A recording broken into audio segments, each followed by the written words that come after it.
एक छोटे से घोंसले में रहने वाली एक गरीब चिड़िया थी जो लाल मिर्च के खेत में काम करती थी और कमाए हुए पैसों से खुद की और अपनी बीमार माँ टूनी की जरूरतें पूरी करती थी। माँ, मैं जा रही हूँ काम पर। ख्याल रखना अपना। शाम को लौटते समय मैं आपकी दवाइयाँ लेकर आऊंगी।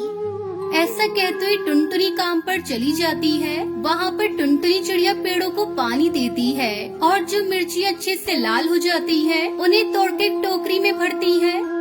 तब तक आप लोग कमेंट में बताएं 89 डिवाइडेड बाय 9 कितने होते हैं। मैडम जी, मुझे शाम को थोड़े पैसे चाहिए। माँ के लिए दवाइयाँ खरीदनी है।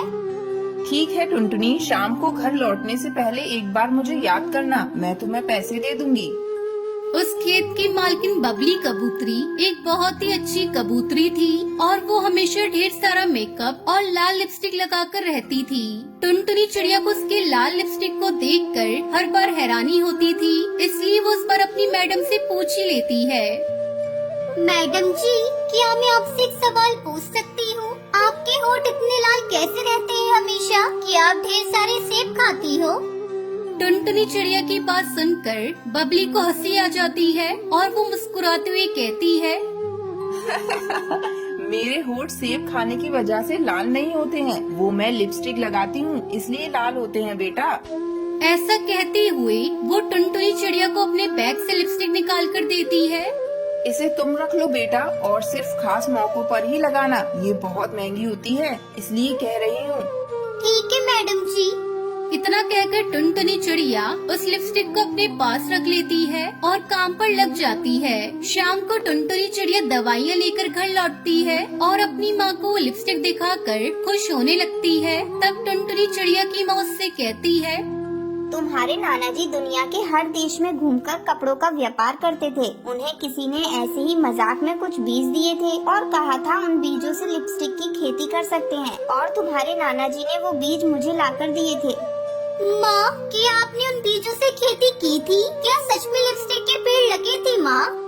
नहीं बेटा, वो बीज अभी मेरे पास ही हैं। नाना जी की याद में मैंने संभाल कर रखे थे। वो उस काले डब्बे में रखे हुए हैं। माँ के सोने के बाद टुनटुनी चिड़िया उन बीजों को ले जाकर घर के पीछे बगीचे में लगा देती है और हर रोज पानी डालती है। फिर थोड़े दिन बाद लिपस्टिक के पेड़ धीरे धीरे उग रहे थे और दूसरी तरफ बबली के खेत पे हर रोज मिर्चियाँ चोरी हो रही थी। माँ, आप एक बार मेरे साथ आकर देखो। नाना जी ने या उनके व्यापारी ने कोई मजाक नहीं किया था। मैंने सच में लिपस्टिक के पेड़ उगा दिए हैं माँ। टुनटुनी चिड़िया की माँ भी वो देखकर काफी खुश होती है और टुनटुनी हर रोज एक नई लिपस्टिक लगाकर काम पर जाने लगती है। वो देखकर टुनटुनी की मैडम को उस पर शक होता है। वैसे तो मैं तुम पर बहुत भरोसा करती हूँ, लेकिन तुम हर रोज इतनी महंगी महंगी लिपस्टिक लगाकर आ रही हो, तो मुझे शक हो रहा है कि वो तुम ही हो जो मिर्ची चुरा रही हो। ऐसा नहीं है मैडम जी, मैंने आपकी मिर्चियाँ नहीं चुराई है। ये लिपस्टिक कहाँ से आई है, ये बात आपको समझाने की कोशिश भी करूँ तो आप यकीन नहीं करोगी। इसलिए आप मेरे साथ आओ, मैं आपको दिखाती हूँ। ऐसा कहते हुए टुनटुनी चिड़िया उस खेत की मालकिन को अपने साथ घर लेकर आती है और उन्हें लिपस्टिक के पेड़ों को दिखाती है। वो देखकर मालकिन हैरान हो जाती है और टुनटुनी पर शक करने के लिए उससे माफी मांगती है। मुझे माफ कर दो टुनटुनी, मैंने तुम पर शक किया। मिर्ची का चोर तो कोई और है, हम उसका पता लगा लेंगे। और तुम इन लिपस्टिक का व्यापार करना चाहो तो मैं तुम्हारी पूरी मदद करूँगी। आपका बहुत बहुत शुक्रिया मैडम जी, मैं व्यापार जरूर करूँगी। ऐसा कहते हुए टुनटुनी मिर्ची के खेत में काम बंद करके लिपस्टिक की फार्मिंग करते हुए लिपस्टिक का व्यापार करके अच्छे खासे पैसे कमाने लगती है और अपनी मैडम की भी बहुत मदद करती है।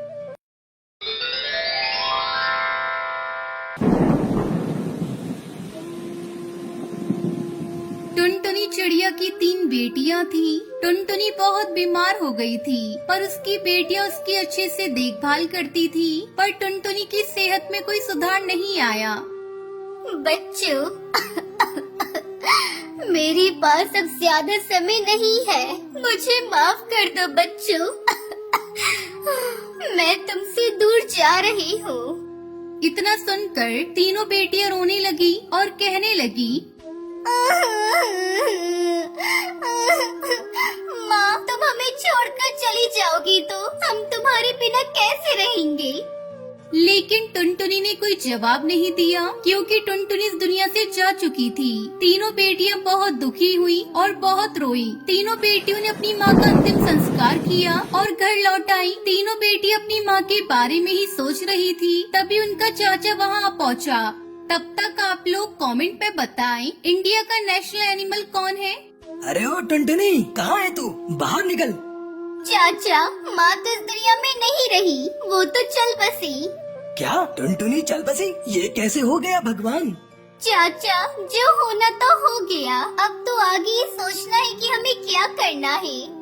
मेरे रास्ते का रोड़ा बनी, तुम्हारी माँ तो चल बसी। अब ये घर तुम्हारा नहीं, मेरा है। अब मैं तुम तीनों को बेच डालूंगा। ये कहकर वो जबरदस्ती तीनों को बेचने के लिए दिल्ली ले जाता है। तभी वहाँ सौदागर तोता आया। इन तीनों चिड़ियाओं को बेच रहे हो ना? इन तीनों चिड़ियाओं के 3 लाख रुपए मिलेंगे। अगर मंजूर है तो बताओ। इतने कम पैसे क्यों? देखो तो कितनी सुंदर चिड़िया हैं। अभी तो इनकी शादी भी नहीं हुई। मैं इनके पूरे 6 लाख रुपए लूंगा। हाँ ठीक है, ये लो चेक, पूरे 6 लाख का है। चाचा कौए ने पैसे लिए और तीनों बेटियों को छोड़कर वहाँ से चला गया। तीनों बेटियां सौदागर तोते के सामने गिड़गिड़ाने लगी। हमें छोड़ दो, हमें यहाँ से जाने दो। लेकिन निर्दयी सौदागर उनकी कोई बात नहीं मानता, बल्कि उन्हें डरा धमकाकर अपने घर ले जाता है। दीदी, हमें यहाँ से भागने का कोई तो रास्ता निकालना पड़ेगा, नहीं तो हमारी जिंदगी नर्क बन जाएगी। उन तीनों की समझ में नहीं आ रहा था कि कैसे यहाँ से बाहर निकला जाए। रात के समय जब सब सो रहे थे तो वो तीनों वहाँ से भागने का प्रयास करती है, लेकिन सौदागर तोते की आँख खुल गई और उसने उनमें से एक बहन को पकड़ लिया। बाकी 2 बहनें वहाँ से भाग गई, लेकिन डर के मारे वो दोनों एक दूसरे से बिछड़ गई। बड़ी बहन अकेली पेड़ पर बैठकर बहुत दुखी हो रही थी। अब मैं क्या करूं? मैं अकेली रह गई हूँ। मैं तो यहाँ किसी को भी नहीं जानती। तभी वहाँ एक टूनी चिड़िया आई। कौन हो तुम और यहाँ दुखी क्यों बैठी हो? यहाँ बैठने में खतरा है, तुम्हें यहाँ नहीं बैठना चाहिए। मैं नहीं जानती मैं कहाँ हूँ। मेरे चाचा मुझे यहाँ बेचकर चले गए। मैं यहाँ जान बचाकर बैठी हूँ। हे भगवान, ये कैसा जालिम चाचा है। चलो तुम मेरे साथ चलो बेटा। इस तरह बड़ी बहन ने दुखी मन से सारी बात बताई। टूनी चिड़िया ने उसे अपने घर में रहने के लिए जगह दी। अब वो दोनों साथ में ही रहने लगे, लेकिन बड़ी बहन हर पल अपनी बहनों को याद करके बहुत दुखी होती थी। एक दिन उसने टूनी से कहा, मेरी एक बहन तो आजाद हो गई थी, लेकिन अभी एक बहन वही सौदागर के घर पर कैद है। क्या आप मेरी बहन को वहाँ से बाहर निकाल सकती हो? आसान नहीं है, लेकिन फिर भी मैं तुम्हारी बहन को वहाँ से निकालने में कोशिश करूँगी।